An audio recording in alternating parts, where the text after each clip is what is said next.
What happens when one of Nintendo's most iconic Pokemon takes on the single-player mode? From fast-paced battles to classic stages, I'll be playing through a full game of Super Smash Bros on Nintendo 64, using Pikachu on hard mode. So here we have the first battle against Link. And Link I feel like is a really easy character even on very hard mode. And really I think he's just there for you to get used to the controls of the game.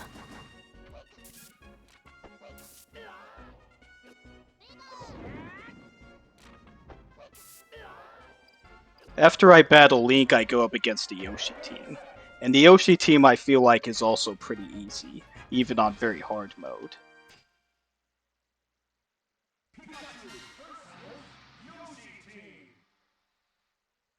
Now the Yoshis aren't very aggressive at all, so the thing is about them is that you can just go ahead and take your time knocking them out from a distance.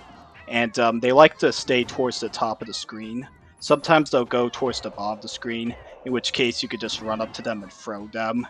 But otherwise you could just use down and B and use Thunder on them from a distance to KO them.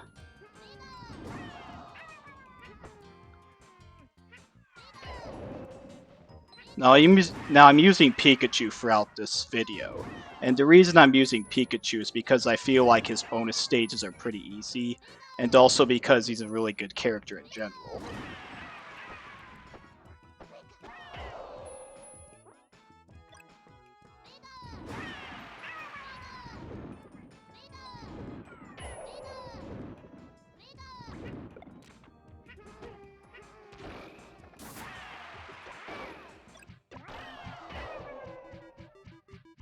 And the next opponent is Fox.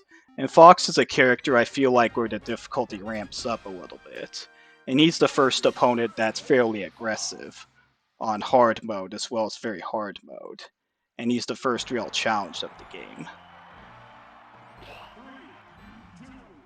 Now I try to throw him mainly, and then whenever he lands, he'll do a counter attack. So I go ahead and use the shield in order to prevent myself from getting attacked. And then I just attack him from a range when I need to with my forward smash, and then get him off the stage. And attack him as he tries to recover and use his up B attack in order to get back onto the stage. And then I end up winning the battle. He's not super difficult, but he is still difficult compared to the first two fights, which I never really lose against. And here we have the first bonus stage, break the targets. And here you gotta break all the targets, as the name of the stage suggests. And you have to do it at a time limit, although you can disable the time limit, in which case the only way you can end up failing is by falling off the stage. And if you break all the targets, then you get a huge amount of points. And if you fall off the stage, then you automatically lose. Or if you run out of time, then you automatically lose. But it'll still count up the points for the targets that you have broken. Or if you haven't broken any targets, then you'll just simply get no points at all. And here we have Mario and Luigi, and you'll get a random ally, which will be any character from the game, to fight alongside you.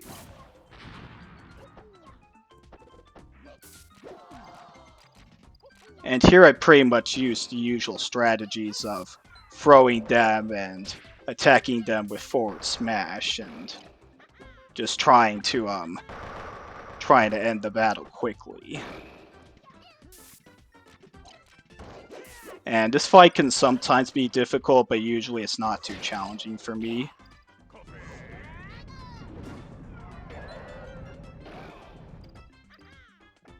And once I win the fight, I move on to the next one, which is against Pikachu. And Pikachu can be challenging, but he's one of the easier opponents in the game, I feel like.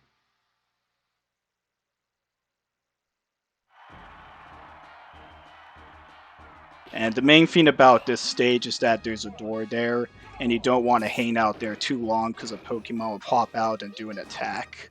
Although sometimes Chansey will pop out and make eggs pop out, which you can use as items to throw at the opponent, and then another item will come out of the egg that you can use. But in general, other than that, it's a pretty straightforward stage.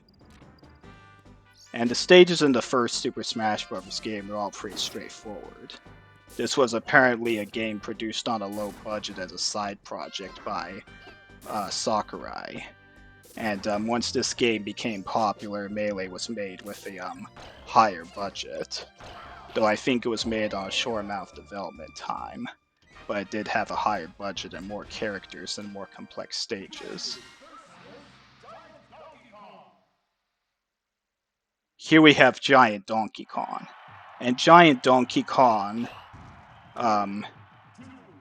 he's a character that is difficult to get off the stage. It takes a lot of damage to be able to start to get him off the stage. And I just go ahead and attack him and try and keep my distance, because he can do a lot of damage really quickly and his attacks have a good amount of range, thanks to his large size. And once he gets up to a good amount of damage, about 100%, I could go ahead and start to use forward smash on him. And if he gets really high damage up to, if he gets a good amount of damage, if I get a good amount of damage on him, up to 300%, I can start to use the backwards throw in order to have a good shot of KOing him. But otherwise I just use forward smashes, and try to attack him as he goes up back onto the stage with his recovery move, when he uses up B. And you have two random characters from the game that are allies. And one of them here notably is Ness, which is an unlockable character. And there are 4 unlockable characters in the game. And there are 12 characters in this game in total. 8 you start with and 4 you unlock. And here we have Board the Platforms. Board the Platforms is like Break the Targets, but instead of breaking targets, you just step on the platforms.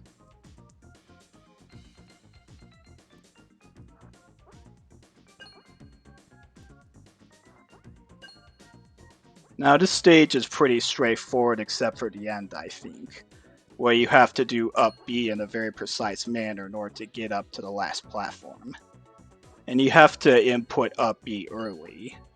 You have to input the commands early in a way that you get up there. And it's hard to explain, but you basically have to go in a diagonal sort of way like that, so you end up making it to the platform. It takes a good amount of time, I think, to get the timing down. But once you get it down, I think it's pretty easy to do after that.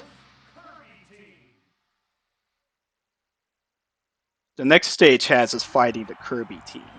And the Kirby team is like the Yoshi team, except there's less of them. But they're more powerful and more aggressive. And they also don't get KO'd as easily.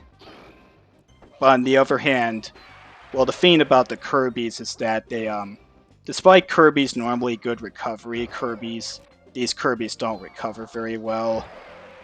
They just don't jump very well, so they tend to fall off the stage pretty easily. Sometimes they get back on, but a lot of times they don't. But it usually takes a good amount of attacks for them to get off the stage.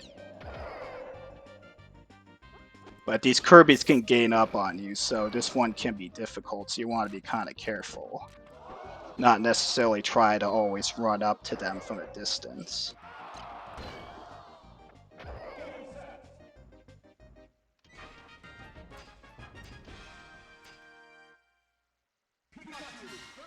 The next stage has me battling against Samus. And Samus I feel like is one of the easiest opponents, despite being late in the game.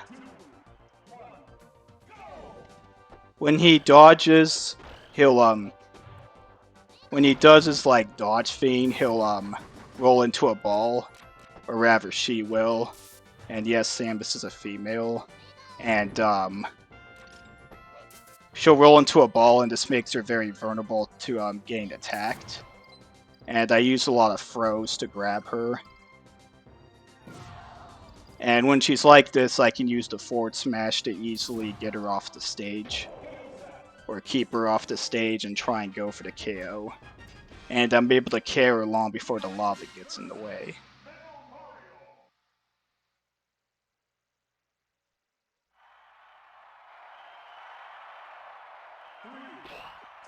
One of the last stages has us battling against Metal Mario. And Metal Mario will stay up at this top platform for a while, before eventually going down to the bottom platform. And when he's up there, he's vulnerable to a lot of attacks. So I just go ahead and attack him with aerial attacks. And when I get him off of there, or when he jumps down, I can go ahead and start using my forward smashes, as well as my down smashes, in order to get him off the stage, and try to attack him as he's going back up to the stage. Now, going through hard mode, the way I played through hard mode, it's quite tricky, and I'm doing pretty well so far, but going through hard mode this well requires a fair bit of luck, and there was an item that did get in the way, or that almost made me lose a life, but thankfully I was able to get by without getting hit by the mine. But Metal Mario got hit by the mine, and it had a pretty devastating effect.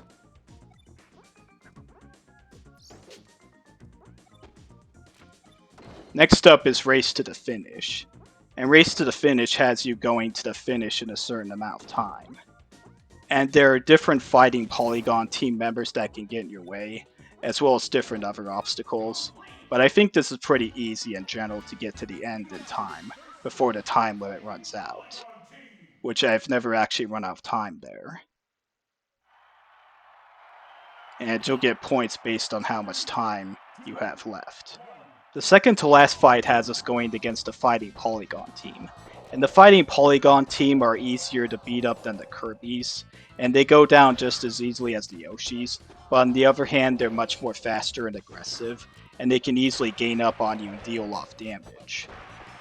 Now I feel like you should stay towards the bottom of the screen. I have heard that it is easier to go towards the top of the screen and stay on the very top platform, but I've tried doing that. It doesn't really work so well for me. As you'll see in this video, it tends not to work out very well to stay up there, as I ended up getting gained up on and dealt a lot of damage, so I'd recommend staying at the bottom unless you absolutely have to go to one of the top platforms, like in this case here where there's a bomb at the bottom that I couldn't grab in time, and that started going around, or a Bob-omb rather from the Mario games, and it started walking around, and I had to go to the top platform to avoid it. And if it got me, then it almost certainly would have KO'd me. So I stay at the bottom platform and use Thunder only when it's absolutely safe to, and I just go ahead and throw them when they get up to me.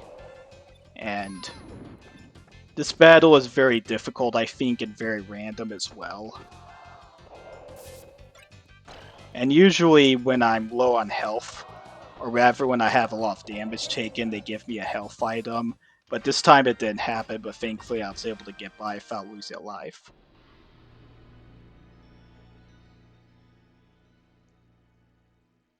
Now here we have Master Hand, and Master Hand is the final boss of the game.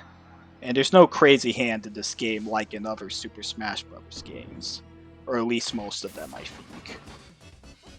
And I feel like Master Hand here is pretty easy for being the final boss. I feel like the Fighting Polygon team is a lot more of a challenge.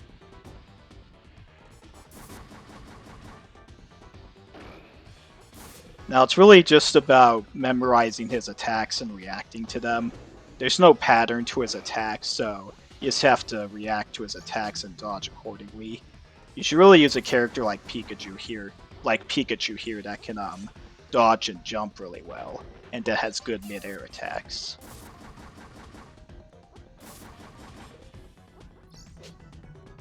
If you get hit by his attacks, usually it's pretty devastating, but if he shoots at you, it'll just deal regular damage and it won't knock you back at all, so there's a good mix of attacks, but they're not too bad to dodge usually if you're on top of your game, and not being too aggressive with your attacks, but also not waiting too long to attack either, but trying to finish the battle in a good amount of time.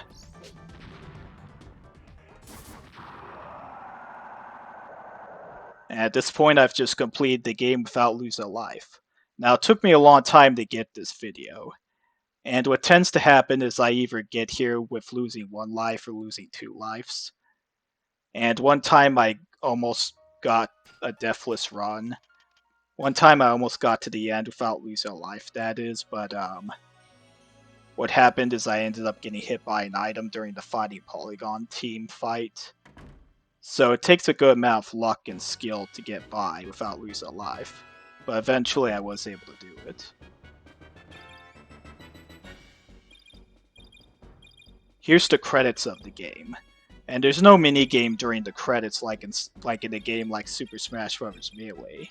All you do here is you press the A button on the text that's highlighted blue in order to get more information about the people that worked on this game, as well as the companies. And you can also press start if you want to see the text, for longer periods of time. And you can also press, I think it's the A button, in order to skip the credits if you want to. Now, when you get to the end of the credits, you'll get a different narrator saying, and if you get to the end without losing a life, then the narrator will say incredible, but otherwise he'll just say congratulations. So pretty soon will be the end of this video. If you like this video, be sure to give it a like, and if you like this video and you want to see more, be sure to subscribe. And pretty soon the credits will be over and I'll end this video.